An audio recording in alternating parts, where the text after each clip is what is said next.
ततः सुग्रीवसहितो गत्वा तीरं महोदधेः समुद्रं क्षोभयामास शरैरादित्यसन्निभैः। ततः visarga changes to su there. Sugriva sahitah is a compound word. Tata Sugriva sahitah because of sandhi. Sugriva sahitah becomes Sugriva sahito because of sandhi. Gatva Tiram Mahodadhehe is a compound word. Last dha is Mahapranah. Samudram Kshobhayamasa bha is Mahapranah. Samudram ends in Anuswara followed by Ksha, which begins with K. So it becomes Samudrang Kshobhayamasa. Anuswara changes to Nga. Sharaihi, Visarga changes to Repha. Aditya Sannibhaihi is a compound word. Sharairaditya Sannibhaihi because of Sandhi. Tatas Sugriva Sahito Gatva Tiram Mahodadhehe Samudrang Kshobhayamasa Sharairaditya Sannibhaihi Darshayamasa Chatmanam Samudras Saritam Patihi Samudravachanachaiva Nalam Setum Akarayat Darshayamasa Cha Atmanam Chatmanam because of Sandhi. Samudraha, Visarga changes to Su there. Saritam, Samudras Saritam because of Sandhi. Patihi. Samudra Vachanat is a compound word. The T in the end changes to Ch because of Sandhi. Cha. Samudra Vachanat Cha because of Sandhi. Eva. Samudra Vachanat Chaiva because of Sandhi. Nalam, Setum, Akarayat. Setum Akarayat because of Sandhi. Darshayamasa Chatmanam Samudrassaritam Patihi Samudravachanachaiva Nalam Setumakarayat Tena Gatva Purilankam Hatva Ravanam Ahave Ramas Sitam Anuprapya Param Vridam Upagamat Tena Gatva Purim Lankam. Purim ends in Anuswara followed by La. So it becomes Purim Lankam.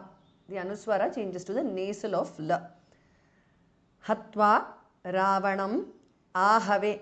Ravanam Ahave. Ramaha Visarga changes to Su there. Sitam. Ramas Sitam because of Sandhi. Anuprapya. Sitam Anuprapya. Param Vridam. Param ends in Anuswara followed by Va. So the Anuswara changes to the nasal of Va. So it becomes Param Vridam Upagamat. Vridam Upagamat. Tena Gatva Puril Lankam Hatva Ravanamahave Ramas Sitam Anuprapya Param Vridam Upagamat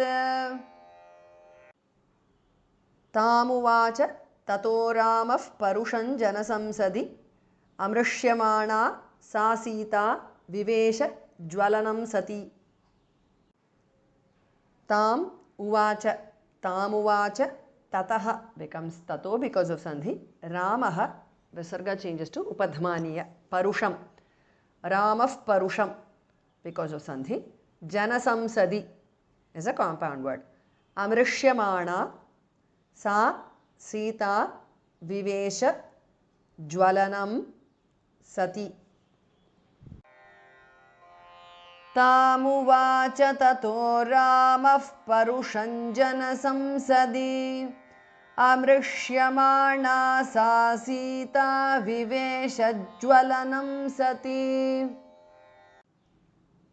Tatogni Vachanat Sitanyatva Vigata Kalmasham Karmana Tena Mahata Trailokyam Sacharacharam Tataha Agnivachanat is a compound word. It becomes Tatoghnivachanat because of Sandhi.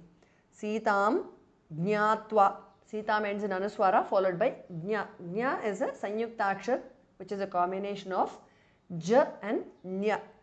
So, Sitam, the Anuswara changes to Nya, which is the nasal of the Chavarga. Sitanyatva Vigata Kalmasham is a compound word. Karmana Tena Mahata Trailokyam is a compound word. Sacharacharam is a compound word.